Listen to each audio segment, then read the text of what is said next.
Mengapa Kota Gede ini menarik? Karena yang harus teman-teman ketahui, di Kota Gede ini dulu adalah ibu kota pertama Mataram Islam yang didirikan oleh Panembahan Senopati, Ki Ageng Pemanahan, Ki Jurumartani, dan Ki Penjawi sekeluarga itu.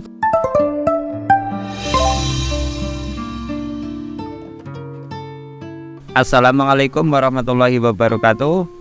Selamat malam, berjumpa lagi dengan saya Mbah Kuat dalam acara ngonten ya, dalam edisi bulan Ramadan tahun ini, tahun 1445 atau tahun 2024. Pada minggu lalu atau pada materi sebelumnya saya sudah mengulas tentang tokoh, hingga pada hari ini saya akan kembali mengulas tentang buku resensi buku, tapi ya resensi sederhana aja tentang toponim Kota Gede ya. Jadi toponim itu apa? Toponim itu adalah sebuah buku yang berusaha atau disusun untuk mengupas asal usul tempat, asal usul tokoh tertentu di tempat itu. Itu biasanya memang ada. Ini biasanya memang belum banyak dijumpai lah. Ini di Jogja, terutama pemerintah di Jogja ini sudah mempunyai inisiatif yang menurut saya bagus, yaitu menyusun toponim, susunan nama-nama tempat atau nama tokoh yang ini dikhususkan di kawasan Kota Gede. Mengapa Kota Gede ini menarik? Karena yang harus teman-teman ketahui, di Kota Gede ini dulu adalah ibu kota pertama Mataram Islam yang didirikan oleh Panembahan Senopati, Ki Ageng Pemanahan, Ki Jurumartani, dan Ki Penjawi sekeluarga itu nanti menjadi leluhur Mataram yang itu sampai hari ini. Termasuk nanti Mataram ini atau Jogja ini secara lebih luas menjadi bagian dari wilayah Republik Indonesia. Buku ini menurut saya buku langka ya, artinya buku ini bisa dijadikan rujukan untuk teman-teman yang suka traveling, suka healing, suka plesir ya, dolan-dolan kalau cara wong Kebumen itu, agar tahu, oh ini loh di Kota Gede itu ada kekhususan ya tadi karena Kota Gede adalah dulu bekas ibu kota, sehingga memiliki pola permukiman, pola jenis penduduk, bahkan pola interaksi sosialnya itu beda. Ya, karena apa? Di sini nanti teman-teman bisa membaca beberapa tempat-tempat di Kota Gede, termasuk bangunan fisiknya. Ada nanti Masjid Mataram, ada nanti Sungai Gajah Wong, nanti ada pasar Kota Gede itu, ada nanti juga sendang, misalnya di bagian masjid itu ada sendang lanang ya, ada sendang wadon, itu juga bagian dari yang diulas di buku ini ya. Misalnya ada juga nama-nama berdasarkan tokoh ya, nanti juga ada di sini yang itu diulas secara ya, meskipun masih dalam tinjauan sejarah ini masih memakai tradisi lisan, tetapi dalam ilmu sejarah tradisi lisan pun itu diperbolehkan untuk digunakan dalam menulis sesuatu atau menulis sebuah cerita sejarah gitu. Karena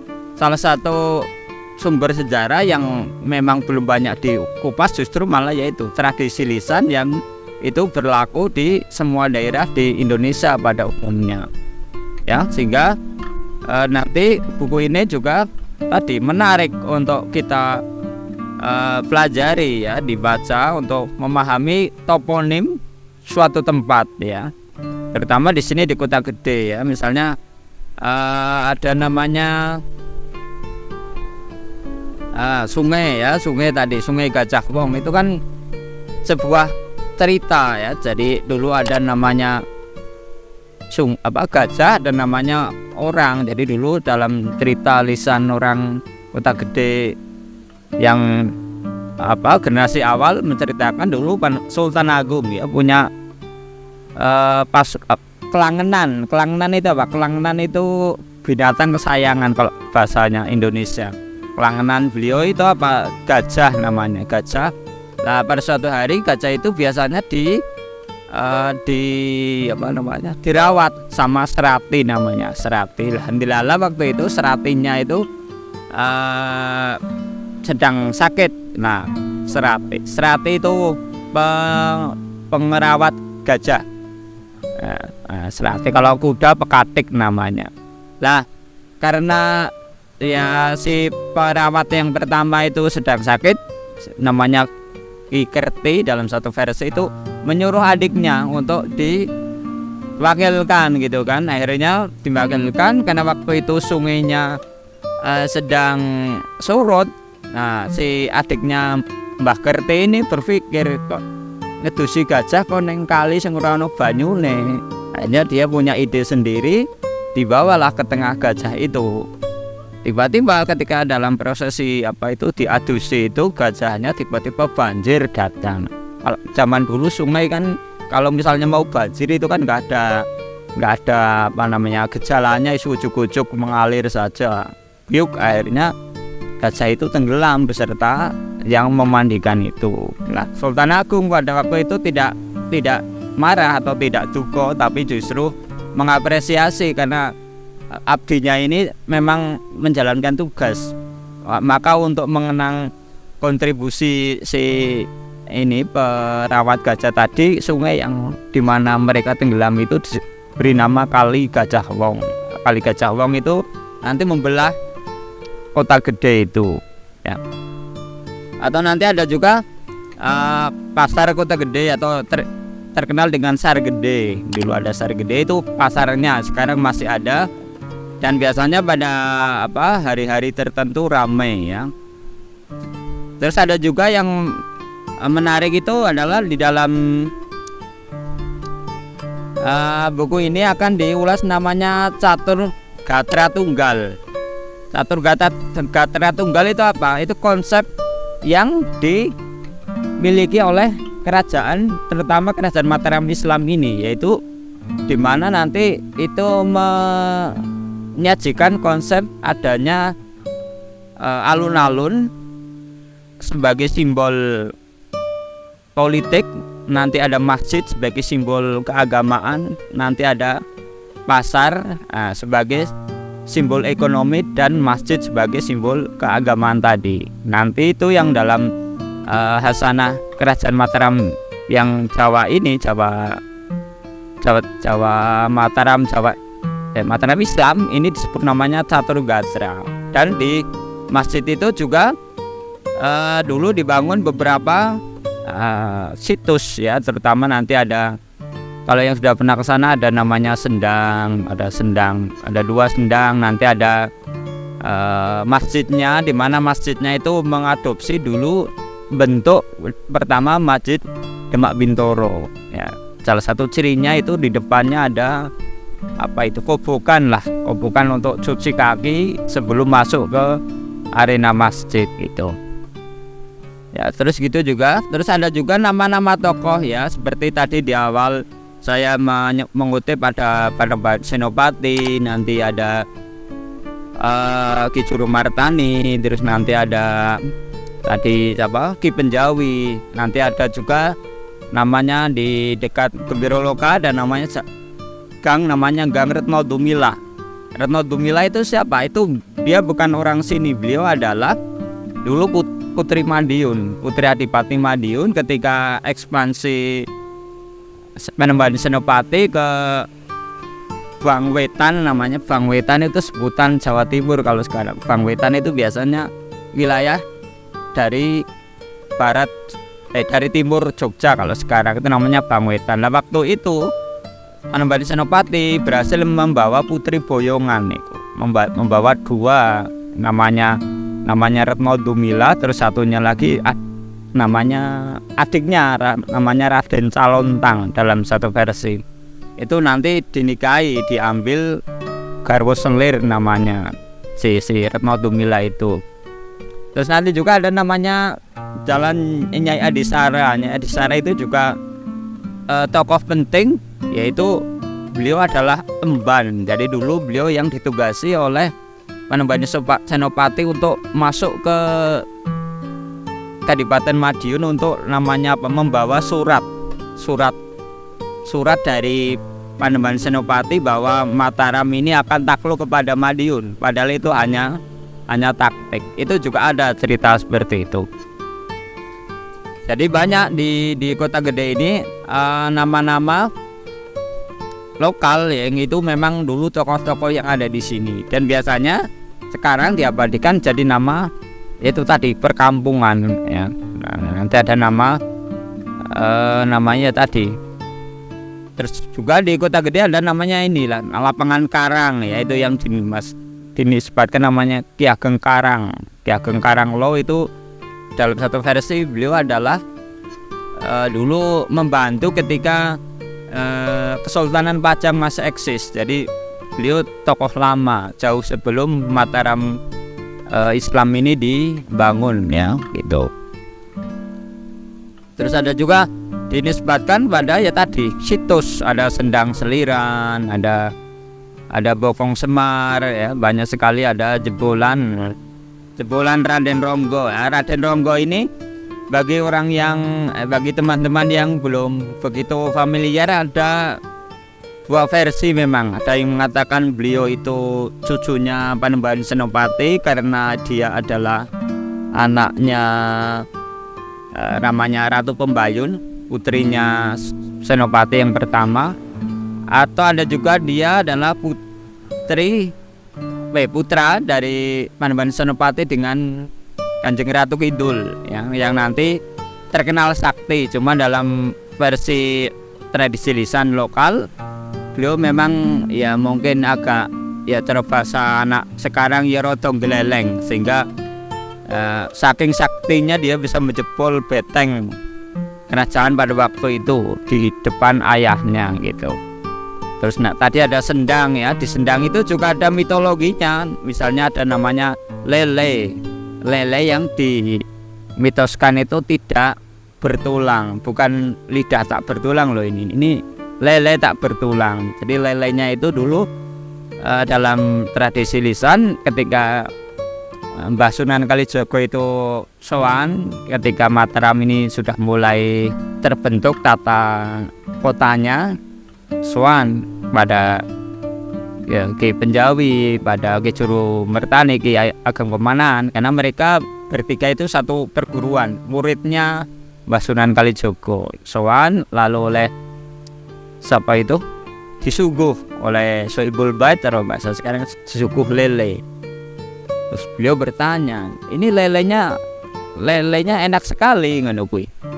Iya Kanjeng Sunan, enak ini memang. Lah kok bisa? Ini lelenya soalnya langsung dimasak hidup-hidup gitu kan. Kaget beliau. Karena membunuh apa itu dalam teori menyembelih itu binatang nggak boleh diolah langsung hidup-hidup gitu. Harus dimatikan dulu, baik itu disembelih maupun dipanah misalnya biar mati baru diolah. Ini langsung disembelih.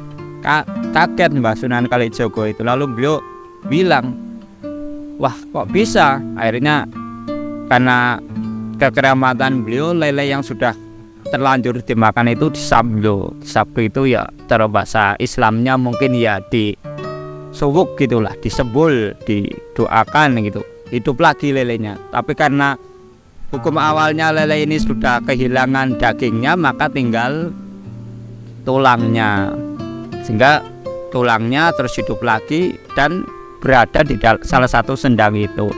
Dan katanya mitos ya, kalau teman-teman datang ke sendang itu dan menjumpai lele itu nongol, katanya hajatnya akan dikabulkan. Tapi itu mitos saja. Mitos itu ya percaya ya monggo, nggak percaya ya monggo gitu. Nah itu ya, jadi hal-hal seperti itu. Terus ada juga didasarkan pada nama tempat ini ya, ini yang sedikit iklan. Jadi di depan